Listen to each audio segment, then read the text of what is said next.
भाग 2। किसी भी क्षेत्र में पर्याप्त प्रगति एक विशिष्ट कार्य प्रणाली के आधार के बिना संभव नहीं होती है। अर्थात आप भी कर सकते हैं। आप भी अपने अवचेतन मन को संचालित करने में दक्ष बन सकते हैं। आप इसके सिद्धांतों की शक्तियों को अपने ज्ञान के आधार पर अपने विशिष्ट कार्यों तथा अपने अभीष्ट लक्ष्यों के अनुरूप उपयोग करके अपने जीवन को सफल बना सकते हैं। एक पूर्व केमिस्ट होने के नाते मैं आपको बताना चाहता हूं कि हाइड्रोजन के दो एटम के परिणाम में यदि एक एटम ऑक्सीजन का मिला दिया जाए तो वो पानी बन जाता है। आप यह भलीभांति जानते हैं कि एक एटम ऑक्सीजन और एक एटम कार्बन मिला देने से कार्बन मोनोऑक्साइड नाम की जहरीली गैस बन जाती है। लेकिन यदि एक एटम ऑक्सीजन और मिला दिया जाए तो कार्बन डाइऑक्साइड गैस बन जाती है, जो एक साधारण गैस होती है। इसी प्रकार केमिस्ट्री रसायनों के मिश्रण की एक प्रयोगशाला है। आप ये ना सोचें कि केमिस्ट्री, फिजिक्स, मैथमेटिक्स के सिद्धांत आपके अवचेतन मन से अलग हैं। पानी अपना धरातल स्वयं बनाता है। यह एक सिद्धांत है जिसे सभी जानते हैं और स्वीकार करते हैं, और सभी जगह यह देखने को मिलता है। एक और उदाहरण लेते हैं। लोहा गर्म किए जाने पर फैलता है। यह एक सत्य है जो किसी भी समय किसी भी परिस्थिति में पाया जाता है। आप लोहे के टुकड़े को गर्म करो, वो बढ़कर फैलेगा, चाहे वो चीन में हो या इंग्लैंड अथवा भारत में हो। यह एक सार्वभौमिक सच्चाई है कि तत्व गर्म किए जाने पर फैलता है। यह भी एक सार्वजनिक सच्चाई है कि आप अपने अवचेतन मन में जो प्रभाव डालते हैं वो अंतरिक्ष के चित्रपट पर एक शर्त, अनुभव और परिणाम के रूप में अभिव्यक्त होता है।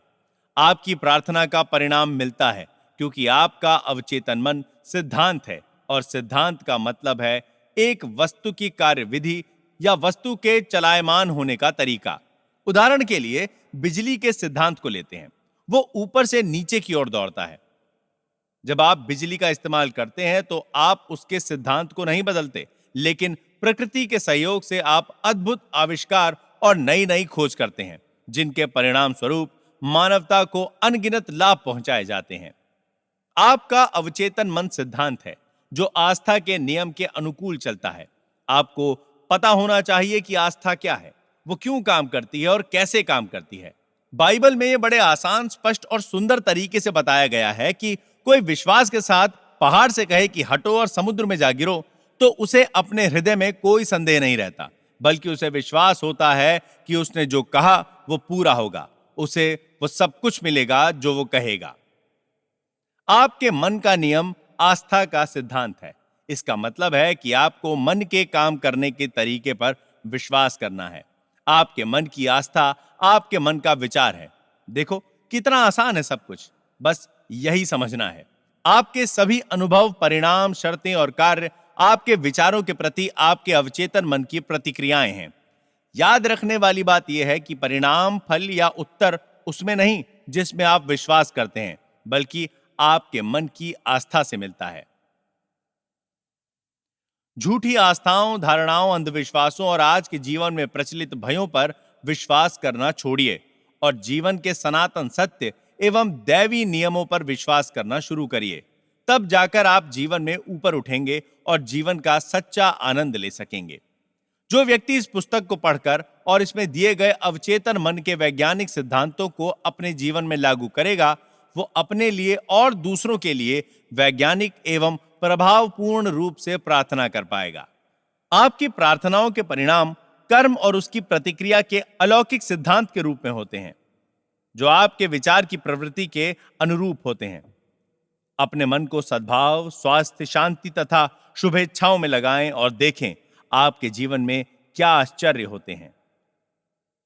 आपका मन दरअसल में एक है, किंतु उसके दो स्पष्ट भाग हैं। दोनों की विशेषताएं अलग हैं। सभी बुद्धिमान लोगों को मालूम है कि दोनों विभागों को एक रेखा अलग करती है। दोनों के कार्य बुनियादी रूप से एक दूसरे से अलग हैं। प्रत्येक विभाग को अलग अलग विशिष्ट शक्तियां और गुण मिले हैं। दोनों की पद्धति आपके मन के कामों को सामान्यतः दो पालों में बांट देती है। एक उद्देश्य मूलक मन और दूसरा व्यक्ति मूलक मन, चेतन मन और अचेतन मन। दूसरे शब्दों में, जो सतह पर दिखाई देता है, यानी जो आप दिखाई देते हो, और दूसरा आपके अंदर का मन, जो आपके अंदर है, दिखता नहीं। इसे स्वैच्छिक मन और अनैच्छिक मन अथवा पुरुष और स्त्री मन जैसे अनेक प्रकार से कहा जा सकता है। इस पुस्तक में सभी जगह आपको इन दो मनों के लिए चेतन और अवचेतन शब्दों का प्रयोग मिलेगा। इन दो मनों के कार्यकलापों को समझने का एक नायाब तरीका है। मान लीजिए कि आपका मन एक बाग है और आप उस बाग के मालिक हैं। आप दिन भर अपने विचारों के बीज बोते हैं। ये वे विचार हैं जिन्हें आप अपनी आदतों के अनुरूप सोचते हैं। जैसे विचारों की बुवाई करते हैं, वैसे ही परिणाम आपके शरीर और आपके आसपास मिलते हैं। सुख, शांति, सही कामों, शुभ इच्छाओं और खुशहाली के विचारों का रोपण करना शुरू करें। धैर्य से बैठकर पूर्ण रुचि के साथ इन गुणों पर चिंतन करें और उन्हें पूर्ण रूप से अपने चेतन मन में, अर्थात अपने सोचने समझने के मन में स्वीकार करें, उन्हें अंगीकार करें। अपने मन के बगीचे में इन विश्लेषण बीजों की बुआई करें और उनकी शानदार फसल का लाभ कमाएं। आपके अवचेतन मन की मिट्टी खूब उपजाऊ है, जिसमें सभी प्रकार के बीज उग जाते हैं, अच्छे भी और बुरे भी। लेकिन जरा सोचिए, क्या कांटों को रोपने से कहीं अंगूर मिलेंगे या गोखरू के पेड़ में अंजीर लगेंगे? इसीलिए प्रत्येक विचार महत्वपूर्ण है, क्योंकि वही कारण है जिसके प्रभाव से फल मिलता है। इसीलिए यह जरूरी है कि आप अपने विचारों पर नियंत्रण रखें, जिससे आपको वही परिणाम प्राप्त हो जैसा आप चाहते हैं।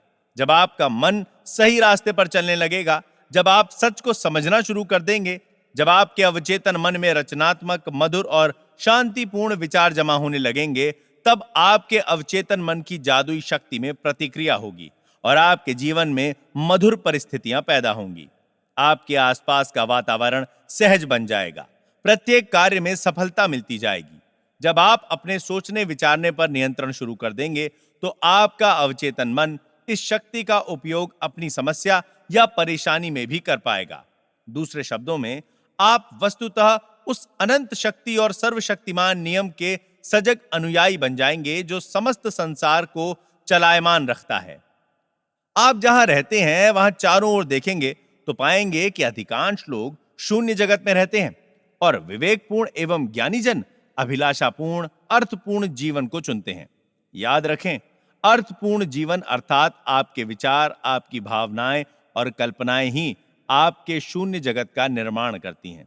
इसीलिए यही रचनात्मक शक्ति और वो सब कुछ जो आप अपने जीवन में देखते हैं, उसे जाने अनजाने में आपके भीतर के मन ने बनाया है। आपके चेतन और अवचेतन मन के आदान प्रदान का ज्ञान आपके संपूर्ण जीवन को बदल सकता है। अपने आसपास की दशा बदलने के लिए आपको उसके कारण को बदलना होगा। अधिकांश लोग दशा और परिस्थिति बदलने के लिए उसी में करना शुरू कर देते हैं। विवाद, उलझन, अभाव, बंधनों को दूर करने के लिए आपको उनके कारण को, अर्थात उस तरीके को बदलना होगा जिसके जरिए आप चेतन मन का प्रयोग कर रहे हो। दूसरे शब्दों में, जिस दिशा में आप सोच रहे हैं और मन का प्रयोग कर रहे हैं, उसे बदलना होगा। आप असीमित दौलत के अथाह सागर में रह रहे हैं। आपका अवचेतन मन आपके विचारों के प्रति बहुत नाजुक है, तुरंत सक्रिय हो जाता है। आपके विचार ही वो शक्तिपुंज हैं जिसके माध्यम से आपके अवचेतन की अपरिमित बुद्धि, ज्ञान, महत्वपूर्ण शक्तियां और ऊर्जाएं निर्गत होती हैं। आपके मन के नियमों का व्यवहारिक प्रयोग, जैसा कि इस पुस्तक के प्रत्येक अध्याय में दिया गया है, आपके जीवन में अभावों को दूर करके संपन्नता लाएगा, अंधकार की जगह प्रकाश लाएगा, भय को दूर करके विश्वास लाएगा, विवाद की जगह सौहार्द लाएगा, विफलता के स्थान पर सफलता लाएगा और साधारण जीवन से उन्मुक्त होकर खुशहाल जीवन प्रदान करेगा।